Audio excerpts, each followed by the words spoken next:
बिस्मिल्लाहिर्रहमानिर्रहीम। इस वीडियो में हम देखेंगे कि हम HTML में div और span टैग को कैसे यूज़ करते हैं। तो इसके लिए हम एक अदद नई फ़ाइल बना लेंगे और उसका नाम हम रखेंगे zip file div span.html।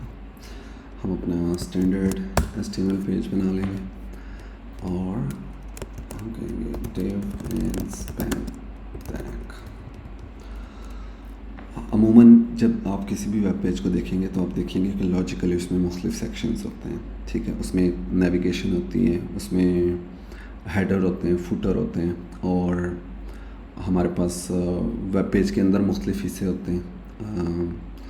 अगर आप एक बुक की एग्जांपल लें, अगर आपने एक बुक का मार्कअप लिखा है तो बुक में टेबल ऑफ कंटेंट्स होंगे, कवर होगा और उसके बाद फॉरवर्ड होगा, प्रीफेस होगा और फिर बुक के मुख्तलिफ चैप्टर्स होंगे और एंड पे मे बी इंडेक्स होगा, ठीक है। तो मतलब हमारे डॉक्यूमेंट में मुख्तलिफ हिस्से होते हैं, सेक्शंस होते हैं, उसकी मुख्तलिफ डिविजन्स होती हैं।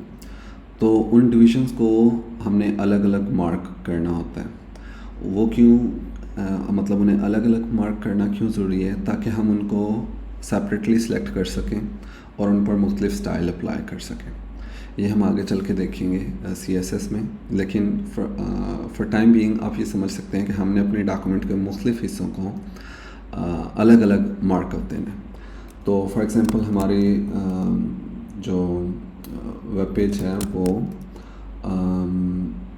एक बुक से रिलेटेड है, बुक ऑफ स्टोरीज, और ये हमारी हेडिंग है।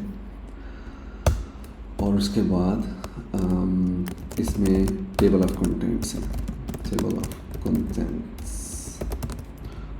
और उसके बाद हमारे पास प्रीफेस है। प्रीफेस में मुख्तलिफ तरह की इंफॉर्मेशन होती है कि ये बुक क्यों लिखी गई वगैरह वगैरह। और फिर हमारे पास इस डॉक्यूमेंट का पहला चैप्टर है और वो हम एक अदद हेडिंग में बनाएंगे, चैप्टर 1।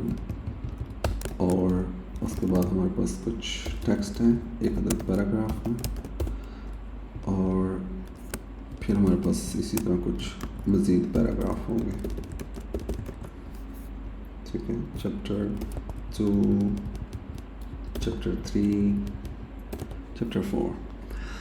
तो आप देखेंगे कि हमने डॉक्यूमेंट के मुख्तलिफ हिस्से तो बना लिए और अब अगर हम इसे प्रीव्यू भी करें तो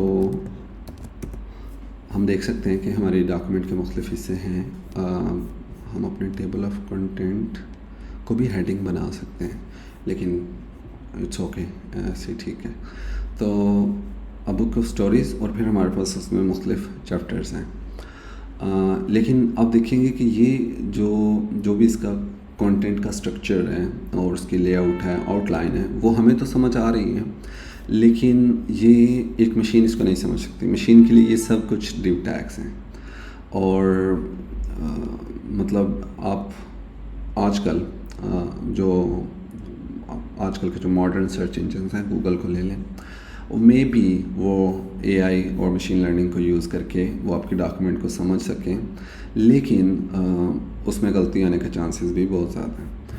तो डिवीज़न टैग वहाँ पे हम यूज़ करते हैं जहाँ पे हमारे पास जैसे कि हमने सिमेंटिक टैग्स यूज़ किए और हमने आर्टिकल और सेक्शन टैग और हेडर, साइड, मेन और फुटर वगैरह के बारे में पढ़ा।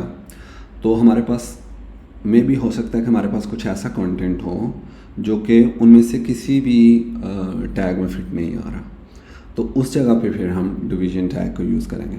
लेकिन अगर हम सिमेंटिक मार्कअप को लें तो हमें इस डॉक्यूमेंट को बजाय हर एक चीज़ डिव टैग में लिखने की बजाय हमें यहाँ पे मुख्तलिफ टैग्स यूज़ करने चाहिए थे। फॉर एग्ज़ाम्पल हमें हेडर यूज़ करना चाहिए था, टेबल ऑफ कंटेंट्स के लिए nav यूज़ करना चाहिए था, फिर जो मेन इसका कंटेंट है उसको मेन टैग में रखना चाहिए था। ये जो प्रीफेस हैं ये अपने सेक्शन और अपने आर्टिकल टैग में होने चाहिए थे।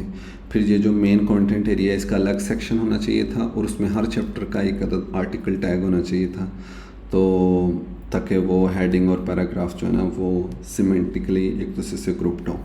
तो अगर अब मैं इसको चेंज करूं, मतलब मैं div टैग से इसको सिमेंटिक मार्कअप में चेंज करना चाहूँ तो उसके लिए मुझे ये चेंजेस करना होंगे। इसी तरह हमारे पास स्पैन टैग है। मे बी हम चाह रहे हैं कि हम अपने एक चैप्टर में जो ये 2 वर्ड्स हैं, हम चाह रहे हैं कि हम इनको डिफरेंट फ़ॉन्ट साइज़ में लिखें या डिफरेंट फ़ॉन्ट फैमिली में लिखें, ये इसका फ़ॉन्ट डिफरेंट हो या इसका कलर डिफरेंट हो।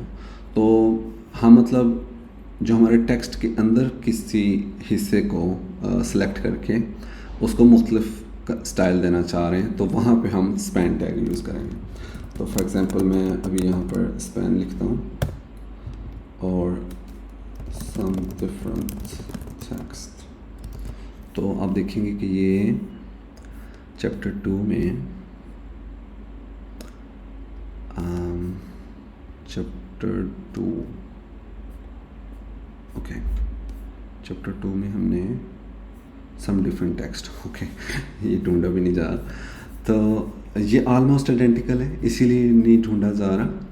लेकिन अगर हम CSS से चाहें तो इसकी डिफरेंट स्टाइलिंग करके इसे स्टैंड आउट कर सकते हैं ताकि ये दूसरों से ज़रा अलग नज़र आए।